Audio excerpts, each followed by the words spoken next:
અમદાવાદમાં ચંડોળા તળાવ બાદ સૌથી મોટું મેગા ડિમોલેશન હાથ ધરાયું।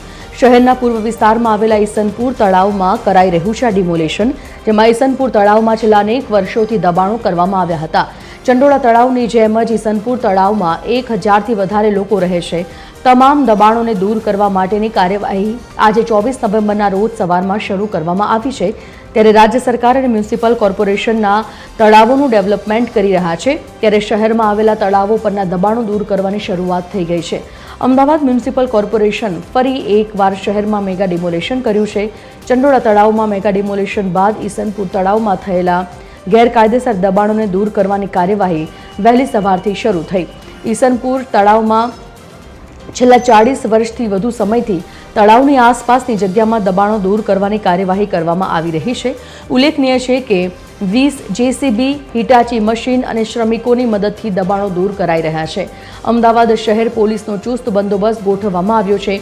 એસીપી, પીઆઈ, પીએસઆઈ અને પોલીસ કોન્સ્ટેબલો મળી કુલ 500 પોલીસ કર્મચારીનો ચુસ્ત પોલીસ બંદોબસ્ત ગોઠવાયો છે।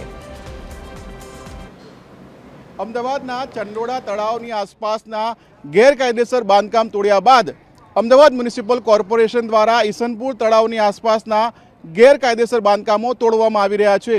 મહત્વનું છે કે 50 વર્ષ કરતાં લાંબા સમયથી જે લોકો ગેરકાયદેસર રીતે વસવાટ કરતા હતા અને ઈસનપુર મુક્તિધામ પાસેની જગ્યામાં લાંબા સમયથી કોર્પોરેશન દ્વારા નોટિસો ફટકારવામાં આવી અને અંતે વહેલી સવારથી ડિમોલેશનની કામગીરી શરૂ કરવામાં આવી છે। ખાસ કરીને અલગ અલગ જગ્યાઓ પર જે ગેરકાયદેસર નાના મોટા 900થી વધુ મકાનો છે તે તોડવાની કામગીરી શરૂ કરવામાં આવી છે। અને વાત કરવામાં આવે તો કામગીરી દરમિયાન કાયદો અને વ્યવસ્થાની સ્થિતિ ન બગડે તેને ધ્યાનમાં રાખીને પોલીસ બંદોબસ્ત ગોઠવવામાં આવ્યો છે। રસ્તો બંને તરફથી કોર્ડન કરી દેવામાં આવ્યો છે।